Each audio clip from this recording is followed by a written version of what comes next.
የደቡብ ምዕራብ ኢትዮጵያ ሕዝቦች ክልል ርዕሰ መስተዳድር ዶክተር ኢንጂነር ነጋሽ ዋጌሾ ተመራቂዎቹ የፖሊስ መኮንኖች ሕዝብንና መንግስትን ለማገልገል ለማዕረግ ሽግግር በመብቃታቸው የእንኳን ደስ አላችሁ መልእክት አስተላልፈዋል። ሕዝብንና መንግስትን ለማገልገል በዛሬው ዕለት የማዕረግ ሽግግር ያደረጋችሁ እጩ ተመራቂዎች ለዚህ መልካም ቀንና ጊዜ ስለበቃችሁ እንኳን ደስ ያላችሁ እንኳን ደስ ያለን ማለት እወዳለሁ። ፖሊስ ፍትህ እንዲሰፍን ቀንና ሌሊት የሚተጋና ለሀገር ሉዓላዊነትና ለብሔራዊ ጥቅም መከበር መስዋዕትነት የሚከፍል የክቡር ሙያ ባለቤት መሆኑን ተናግረዋል። ፖሊስ ማህበረሰብን ወይንም ዜጎችን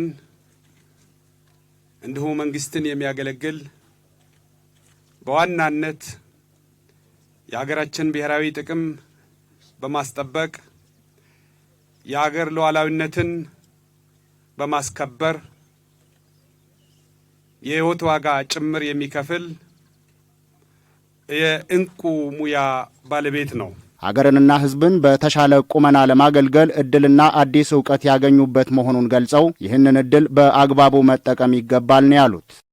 በርከት ያሉ የቴክኒክ የቀለም ትምህርት እንደዚሁም ሌሎች አስተዳደራዊ ጉዳዮችን መሰረት ያደረጉ ስልጠናዎችን አጠናቃችሁ የተሻለ አቅም ገንብታችሁ ሀገራችንና ክልላችን ህዝባችንን በተሻለ ቁመና ለማገልገል እድል አግኝታችኋል።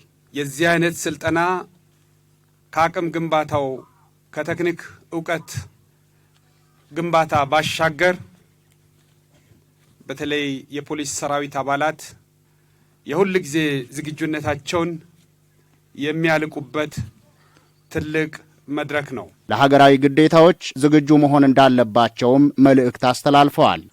እንደ ሀገር አስተዋጽኦአችሁና ተልኳችሁ በሚፈለግበት ሰዓት በማንኛውም ሰዓት ዝግጁ ሆናችሁ የሚጠበቅባችሁን ኃላፊነት የሚጠበቅባችሁን ግዴታ ለመወጣት ሁሉም ዝግጁ እንድትሆኑ በዚህ አጋጣሚ የአደራ መልእክትን ለማስተላለፍ እወዳለሁ። የክልሉ ፖሊስ ኮሚሽን ኮሚሽነር ዶክተር ካሳ ባደረጉት ንግግር ሰልጣኞች መመረቃቸው የክልሉን ፖሊስ ተግባራት በተሻለ ብቃት ለማከናወን እንደሚያስችል ገልጸዋል።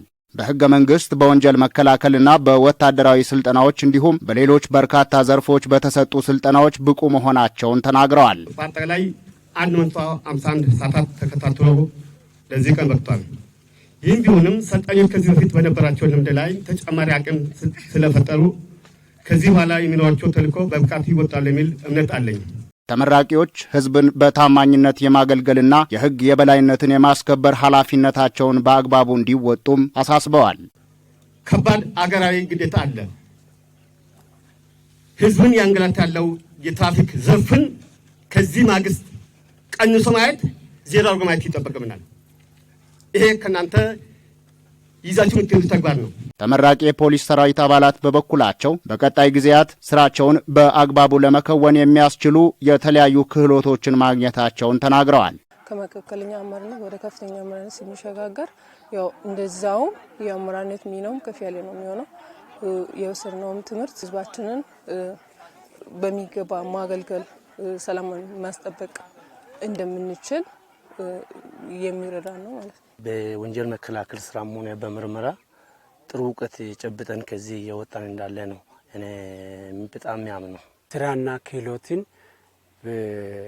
መሰረት ያደረገ ስልጠና በቂ ወስደናል። የተሰጠው ስልጠና በጣም ነገ ለማህበረሰቡም ለራስም የሚጠቅመውን ግንዛቤ ወስጃለሁ ብዬ አስባለሁ። በስልጠና ጊዜያቸው ከፍተኛ ውጤት ያስመዘገቡ ተመራቂዎች የተሸለሙ ሲሆን በመድረኩ የክልሉና የካፋ ዞን ከፍተኛ አመራሮች ተሳትፈዋል።